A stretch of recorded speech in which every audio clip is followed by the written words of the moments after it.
Pro Punjab TV देख रहे हो तुसी। मैं करण हांडा। वड्डी खबर इस वेले दी ईडी वालों मुड़ तो सरगर्मियां तेज़ कीतियां गईयां ने। कई थावां दे उत्ते रेड की जा रही है। दिल्ली तो लैके झारखंड तो लैके कई सूबियां दे विच ईडी सरगर्म नज़र आ रही है। वख-वख थावां दे उत्ते रेड की जा रही है, जिन्हां दे विच वड्डे अफसरां दे घर भी शामिल ने। IAS अफसर झारखंड तो IAS अफसर पूजा सिंघल दे घर रेड की गई है ते नाल ही उन्हां दे करीबियां दे घरे भी रेड की जा रही है। तो IAS अफसरां दे नेड़ले लोकां दे घरे भी रेड की गई है ते करोड़ां रुपए दी नकद बरामद हुई है। तस्वीरां अजिहियां ने, नोट इन्ने ने कि वेख के तुसी दंग रह जाओगे। अफसर भी गिण गिण थक गए। दौलत इन्नी बरामद हुई है। 17 करोड़ रुपए के करीब नकद जिहड़ी है पूजा सिंघल IAS अफसर दे चार्टर्ड अकाउंटेंट के घरों दिल्ली दे विच बरामद हुई है। तस्वीरां तुहानूं दिखा देने। ईडी की रेड हाले भी जारी है। देखो दंग करने वालियां ये तस्वीरां।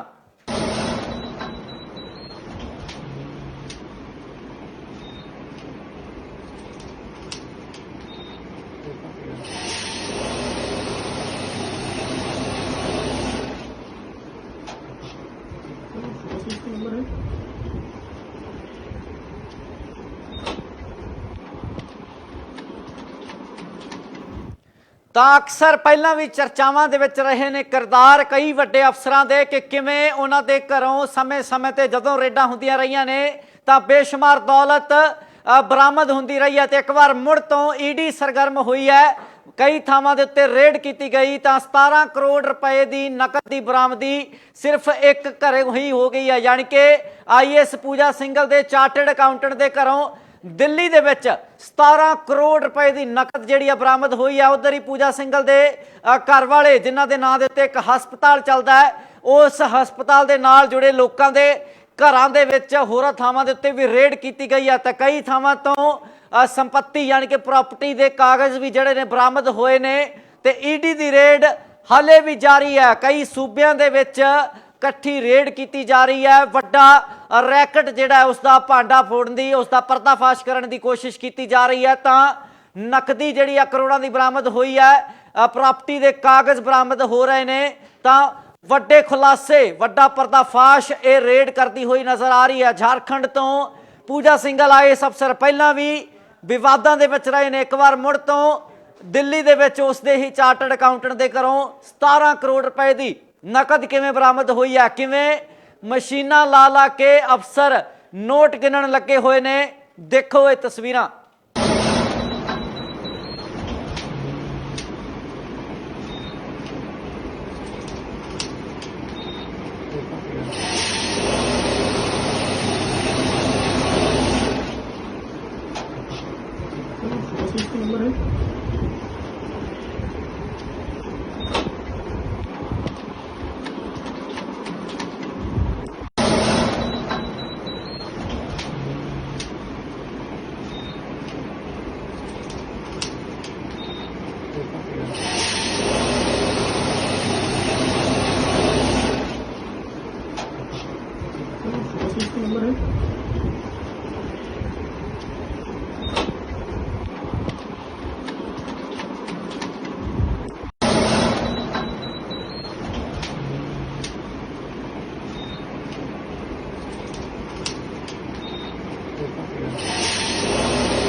तो पल्स हॉस्पिटल IAS अफसर पूजा सिंघल के घर वाले के नां दे उत्ते चलता है। तो पल्स हस्पताल के नाल जुड़े कर्मचारियों के ठिकाणिਆਂ ਦੇ ਉੱਤੇ ਉਹਨਾਂ ਦੇ ਘਰਾਂ ਦੇ ਵਿੱਚ भी रेड की जा रही है। रांची ਦੇ ਵਿੱਚ भी कई ਥਾਵਾਂ ਦੇ ਉੱਤੇ रेड हुई है। तो 17 करोड़ रुपए वड्डी रकम नकद के रूप के बरामद हुई है। पूजा सिंघल के चार्टर्ड अकाउंटेंट के घर IAS अफसर के घर भी रेड हुई, जिथों प्रॉपर्टी के कई सारे कागजात जिहड़े ने बरामद किए गए ने। तो रेड तड़के 7 बजे तो ही जारी कर दी गई सी। तो ईडी वालों सरगर्मियां तेज़ कीतियां गईयां ने।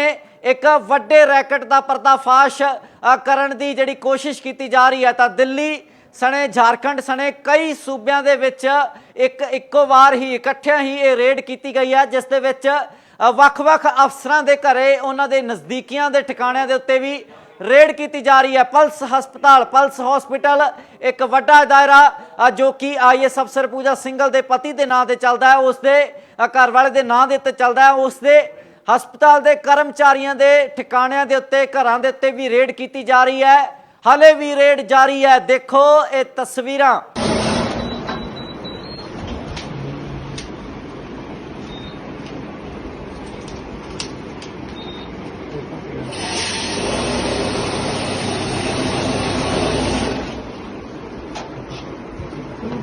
नंबर है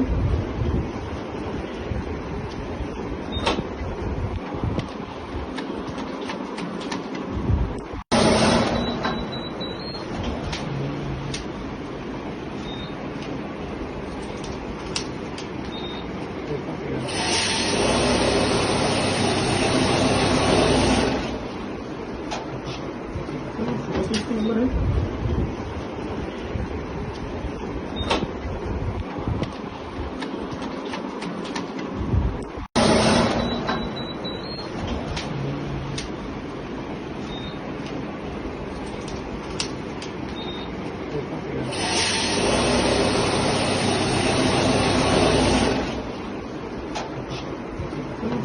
नंबर है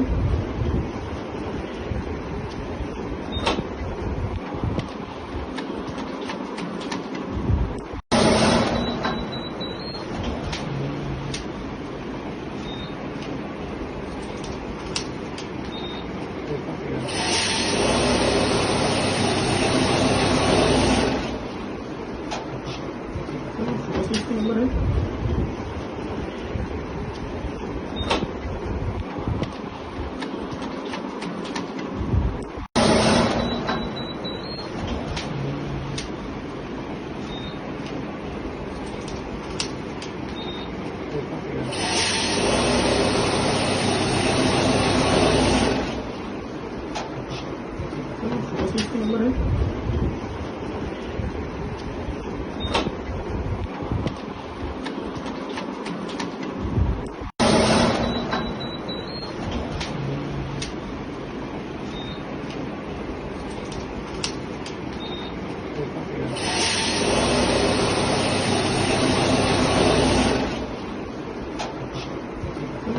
नंबर है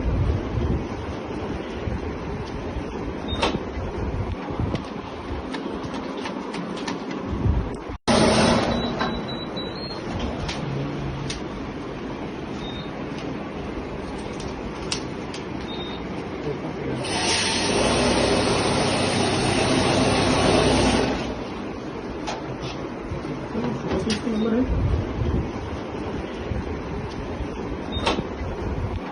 ਤਾਂ ਦੇਸ਼ ਭਰ ਦੇ ਵਿੱਚ ਈਡੀ ਵੱਲੋਂ ਸਰਗਰਮੀਆਂ ਤੇਜ਼ ਕੀਤੀਆਂ ਗਈਆਂ ਨੇ। ਇੱਕ ਸੂਬੇ ਦੇ ਵਿੱਚ ਨਹੀਂ ਬਲਕਿ ਕਈ ਸੂਬਿਆਂ ਦੀ ਹੱਦ ਦੇ ਵਿੱਚ ਜਾ ਕੇ ਈਡੀ ਵੱਲੋਂ ਰੇਡ ਕੀਤੀ ਜਾ ਰਹੀ ਹੈ। ਜ਼ਬਰਦਸਤ ਰੇਡ ਤੜਕੇ ਤੋਂ ਜਾਰੀ ਹੈ। ਤੜਕੇ 7 ਵਜੇ ਤੋਂ ਰੇਡ ਸ਼ੁਰੂ ਹੈ, ਜਿਸ ਦੇ ਵਿੱਚ ਕਈ ਵੱਡੇ ਜਿਹੜੇ ਸ਼ੌਹਰਤ ਵਾਲੇ ਲੋਕ ਨੇ ਉਹਨਾਂ ਦੇ ਘਰੇ ਵੀ ਰੇਡ ਕੀਤੀ ਜਾ ਰਹੀ ਹੈ। ਤਾਂ IAS ਅਫਸਰ ਵੱਡੇ ਅਫਸਰਾਂ ਦੇ ਘਰੇ ਰੇਡ ਹੋਈ ਹੈ। झारखंड ਦੇ ਵਿੱਚ IAS पूजा सिंघल के घरे रेड की गई, उसके चार्टर्ड अकाउंटेंट के घरे दिल्ली के रेड की गई।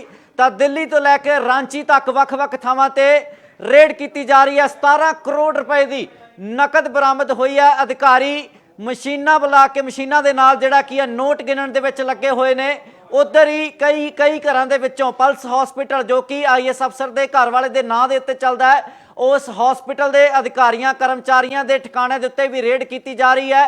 प्रॉपर्टी भी बरामद हुई है तो तस्वीरां भी जड़ियां ने बरामद होईयां ने। तो उधर ही पूजा सिंघल के चार्टर्ड अकाउंटेंट के घरे रेड हुई है। तो 17 करोड़ रुपए की नकद बरामद हुई है। तस्वीरां तुहानूं दिखा दिंदे आ कि किवें अधिकारी नोट गिण रहे ने। दौलत वेख के दंग रह जाओगे तुसीं भी।